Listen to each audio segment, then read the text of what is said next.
Welcome back to the second part of the interview. Now we're going to get more personal. We're going to discuss the added value of Spanish engineers, the existing gender gap that is present in the sector, and also a little tips for international engineers who want to pursue a career like yours. So Amanda, my first question is, what is the added value of a Spanish engineer that may work for an international company and even a Singaporean company?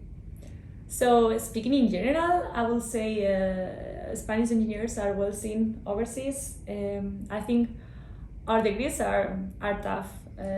We suffer during university. Like the studies are interesting, and I think we are ready for the to join a big company when we finish our education.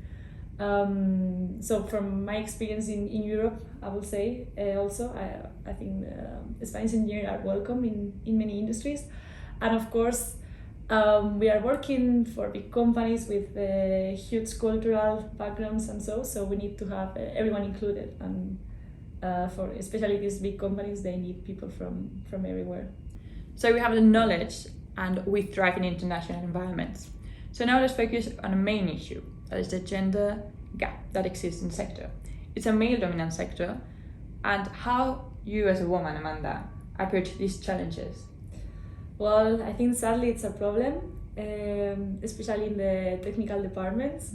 So not just from the current company I'm working for, I have seen that before in my previous company, but also in the study groups, in university, in high school. I think this problem has been all my life there, like being surrounded by men. Well, it's not the problem, it's not that we are surrounded by men, of course not.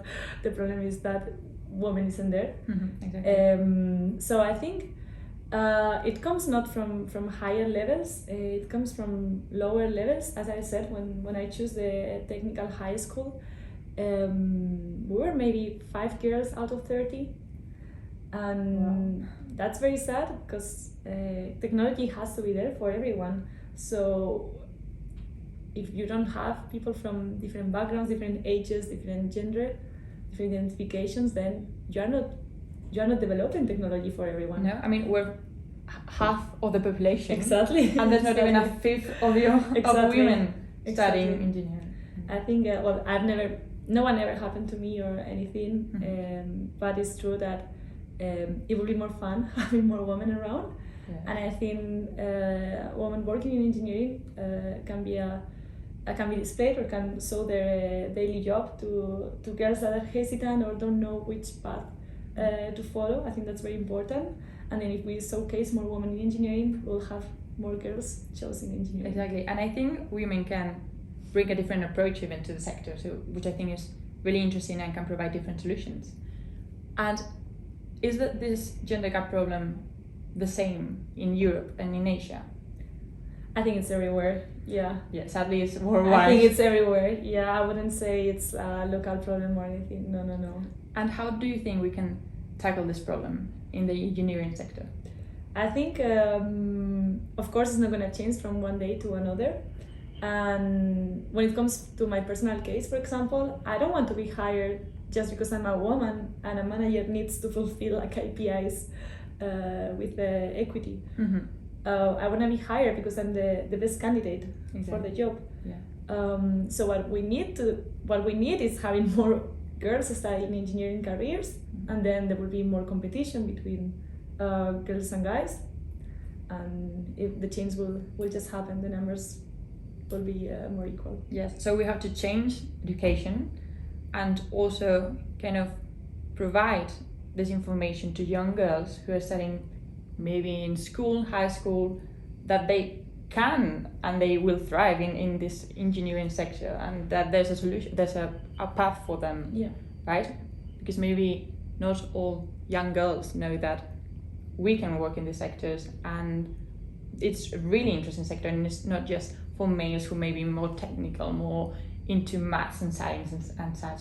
Yeah, I think it's very fun, and technology is for everyone. No, everyone uses technology, so. And it's the future as well. And it's the future, so yeah. Why not? Exactly. And well, now I want to talk about your personal experience in Singapore, because what has brought you here? And do you think working here in Singapore will have a really impactful way in your working career?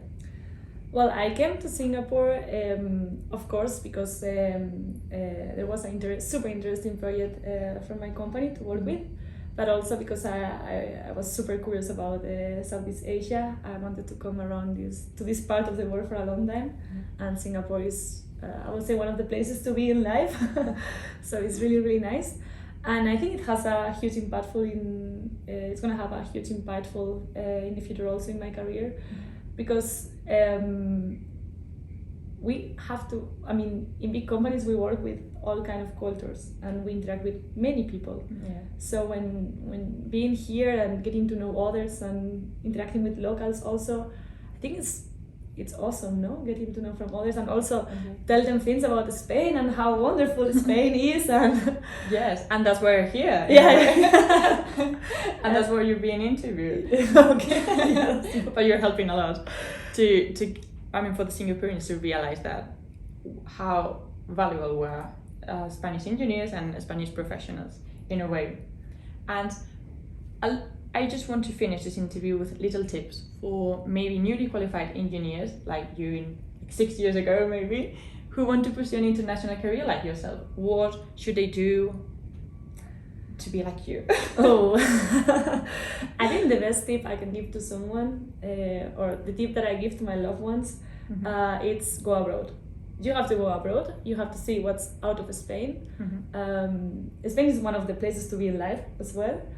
But I think you need this experience abroad to get to know more about what is there in the rest of the world. If you don't like being abroad, it's fine going back home. Of course, that's also a super nice case. But being abroad gives you tools that maybe you wouldn't learn at home. So I think it's very important having this open mindset. Be open for everything. Be flexible. Trying to understand that the things that we learn back home are not the same ones overseas. Be respectful. And I think a tip to go abroad will be persistent. Don't give up. If you have a plan, go and follow. Failing is welcome. Like if you fail, then you're gonna learn something else, or you will just decide, okay, this was not for me. Then I will go somewhere else.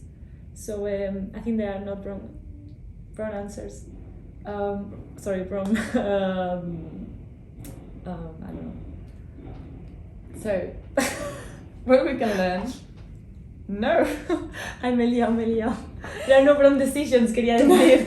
Pues di eso, di, there are no wrong decisions. ¿Lo digo ahora? Sí. Ay, ¿se puede cortar mitad de todo? No sé, luego lo haremos.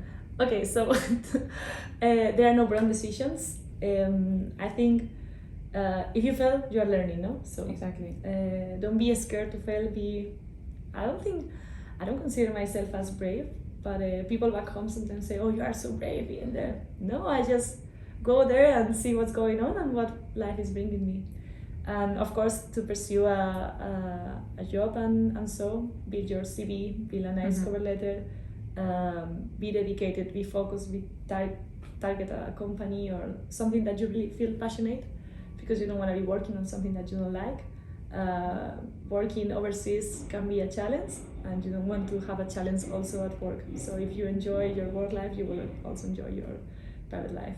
I couldn't have put it better, Amanda. You have given amazing tips for all the newly qualified engineers. So I'm not going to say anything else, because what you say was just wonderful. Thank you so much for coming, Amanda, and see you next time, maybe. Yeah, maybe. Thanks for having me today. It's really wonderful the job that you guys are doing. It's been a pleasure, Amanda. Thank you so much. Thank you. And thank you to all of our audience. Thank you so much for listening every week, and see you next time in the Spanish Sling.